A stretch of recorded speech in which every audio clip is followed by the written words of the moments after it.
Oh boy, so many things to talk about. But first, how's it going, everybody?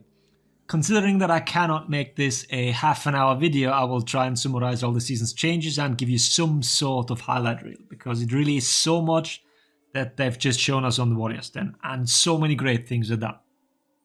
Let's not waste time and get into it. Crossplay. Crossplay Phase 2 launches on the 20th of October, just as the For Honor Instagram account teased, it's happening shortly before Halloween. But there is also some prep work done beforehand, which launches on the 15th, meaning this Thursday with the new season. Let's talk about those 3 points first. Custom matches can no longer be launched in peer-to-peer and remaining game modes as well, whatever those were. I think Tribute was still played peer-to-peer and could not be spectated because of that. They've also said that Nat is gone now. While this might not affect most players, this does indeed have some implications. I don't need to explain this because everybody affected already knows what this means. This mostly affects comp. The other part is that Ansel will only work in campaign and training. At least that is how I understood it from what Kem said in the chat. This obviously also only affects a handful of people, but my thumbnails might get a lot more boring in the future, so I apologize for that in advance. Era might suffer the most, and I'm so sorry for her. Oh yeah, next one. Voice chat is enabled in matches again. Consolians can now communicate with PC players. Hoover sounds, kids crying, grandmas yelling. Will be glorious. Then, block list. This one needs to be explained. This has no impact on matchmaking whatsoever. What this does is stop spam invites, spam friend requests, and mute these people in game. That sort of stuff. Blocking someone will not stop them from playing against you. The game will still pit you against them in matchmaking, which is good, so don't even attempt to suggest that. And then on the 20th of October we will be able to group together. No matter the platform, you can go into customs as well as queue together into matchmaking. This allows for scrims at the top level as well as finding new friends on all levels. That Allied Warrior quest is even easier to complete now. They showed how the invites work, but we'll see if they actually do when the time comes. I kind of expect some hiccups. Now, I know that a lot of you will ask, what about Phase 3? Is cross progression coming? I have this and that level on whatever platform. We do not know. Ubisoft has not said anything about this topic or even hinted at it. Like, Phase 3 is what we came up with. This could mean there are no plans for it, but this could also mean that they are still trying to make it work, but do not know whether it will work. So instead of risking massive backlash if it doesn't work out, they do stay silent. As this is sadly how the internet works, we will probably not get any information on this until they are sure they can or cannot deliver. So hold your horses in the comment section. I sure as shit don't know anything. I can just speculate like the rest of you. Let's move on. Lots and lots of small buffs and nerfs to a lot of heroes. I will only give you highlights here and cover them more in depth and their implications once we get to play them. Let's start with the dodge attacks. People love the animations, clearly. And in general, there is so much to talk about when you look at the community's relationship with dodge attacks. On one hand, they hate them, and on the other hand, they treat them as if they are the only available defensive move that exists in the game. But these here are clearly designed to punish bashes. They are not teamfighting tools, and that is very important for what I'm about to say.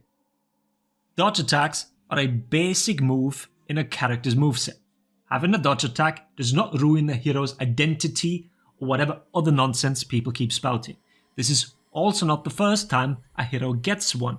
Gudaramusha or Shugoki, who have gotten some of the best available ones. This badge here is a little different. But regardless, stop molding about it and be happy that all characters now have the effective means to punish bashes. That is a step in the right direction. We will look at them in more detail on Thursday, basically double checking what JC said. 600 MS, static input at 300, light attacks except for Highlander, and then can they be chained and all that kind of stuff. You know the drill. Let me know if there is anything in particular you want me to test about them. Then stamina changes to zones. Here is the list. As you can see, this is not a list of every single hero. JC said not to worry, but you know, that's what we do here. A few like PK, Nobu, Hito, Warmonger, Lawbringer, BP, Valk, George, Aramusha, Tiandi and even JJ are not mentioned, or still have a rather high zone cost.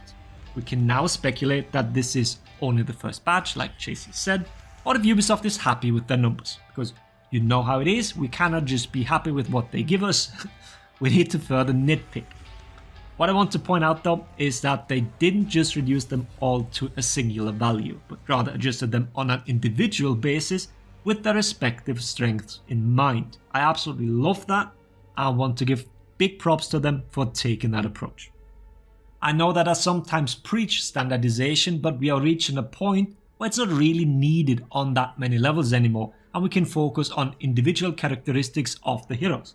I know that people hamper on about uniqueness and identity and shit. These changes are great in that department. Feel free to give your input. What other zone needed its cost reduced the most, and why is it Lawbringers? But on a serious note, I'm surprised Hito, for example, wasn't included here. For some of the other characters, I can make an argument, but not for everybody that was left out. We'll see. Moving on, it is now hero-specific changes. I will pick out the highlights. For the full overview, I will link to the patch notes in the video description. Different people also value different changes, so apologies if I didn't deem your hero's change worthy enough to be mentioned. First slide here, I think Orochi's side-heavy finisher are the one worth mentioning the most. Those already had a really good hitbox. Speeding them up, combined with the dodge recovery cancels, will make them quite nice. Orochi is creeping up in terms of value, it seems. And for Peacekeeper, most important thing, guard break stabs damage down to 28. Great change, and fuck everybody who says she has low damage now or even had it before. Enough with that nonsense. The other changes were in part them reverting nerfs from year 2, like the recovery after throws. I'm looking forward to testing the recovery cancels a bit more, as it should make her a little safer in team fights. Not that this is her preferred environment, but it'll be interesting nonetheless.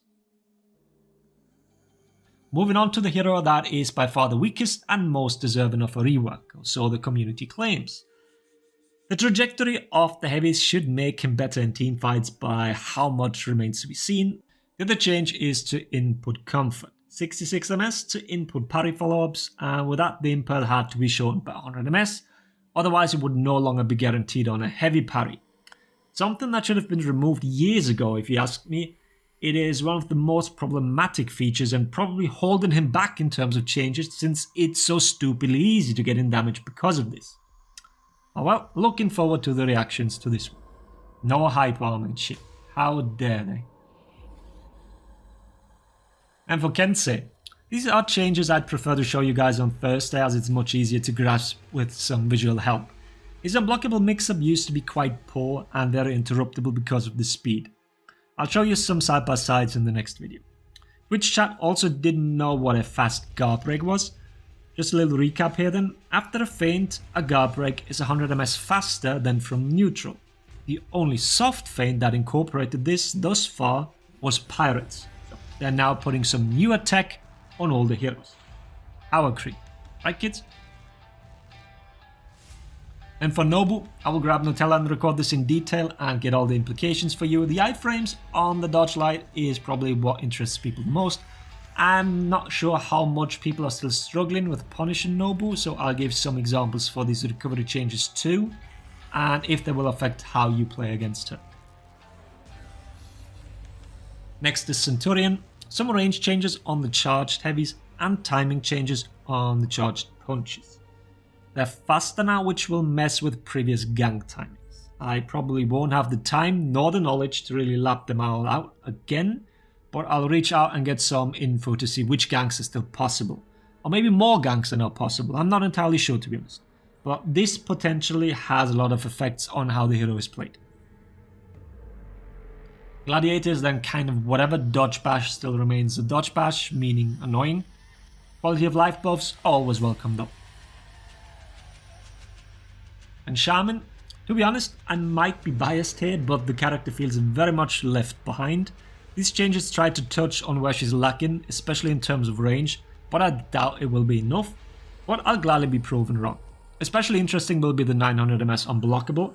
Combined with heavy hit stun on her dodge attacks, this might make this a nasty parry window and surprising for many. There will be no interrupting or even dodge attacking. Shaman can probably guard break, dodge attacks when soft feinting the unblockable now, depending on the previous attack. I'm looking forward to testing this. Other than that, her stamina economy seems to have improved quite a bit, a welcome change to every hero I'd say. Then we are playing the annual game of Black Prior has Chase now. I doubt it, but we'll see. The change to Bulwark Slash might make it a little too annoying.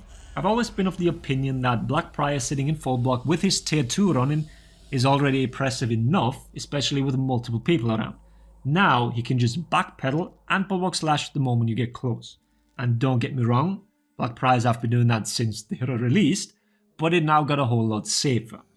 I'm not sure how happy I am with that change considering all the other moving parts of his kit do affect it quite a bit, but I can also understand that it was frustrating being grabbed out of the move. And for Warmonger, hyper armor adjustments I will talk about in a separate video. I've been sitting on that one for a while, but these changes play nicely into one of you guys' major complaints, that one being consistency. The bleed changes might seem weird but are probably an overall buff. The damage of the bash plus follow-up remains the same. The bash feeds the same amount of revenge as before, while the follow-up will feed less. The bleed is applied without the need of the follow-up, and the bleed can be cleansed. But it also means she can kill with chip damage now. So however you look at it, this opens up some nice opportunities for her. And then last one is Griffin, hyper armor, same deal as Warmonger, and then some recovery changes. I want to test these first before commenting, but I can see people not being happy with this. Evil Griffin Monkey not being punishable. Preposterous. Alright, that's it for the small changes, moving on then. The video is too long already and too many numbers and small changes have been said. People are spacing out. So we'll talk about the 2 testing ground heroes in separate videos. Which one do you guys want first? Valkyrie or Tiandi? My opinion is that Tiandi is much stronger and will be extremely annoying to fight in numbers, especially with his feats being the way they are. Valkyrie is way more unique, but will struggle against Tiandi in particular, so the feedback for her rework will be heavily skewed. You let me know. And then this guard break change in particular, guard break spam is quite annoying and this will help, but it will go unnoticed by the majority. JC also teased a George rework. Look forward to that one. I'll leave you with that and the upcoming Pirate Armor. Since there are so many changes, please let me know what you're interested in particular. Next few videos will be info packed. From what was shown so far, this season's up to a great start. I hope you share that opinion. Thanks for watching. Laters everybody.